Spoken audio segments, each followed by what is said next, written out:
nakakatandang lalaki ay turuan mong maging mahinahon, marangal, marunong magpasya kung ano ang nararapat, at matatag sa pananampalataya, sa pag-ibig, at sa pagtitiis.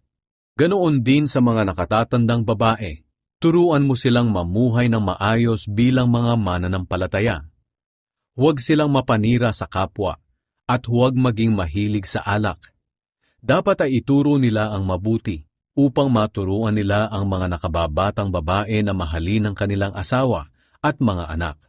Marunong magpasya kung ano ang nararapat, malinis ang isipan, masipag sa tahanan, mabait, at nagpapasakop sa asawa, upang hindi mapintasan ang salita ng Diyos na ating itinuturo.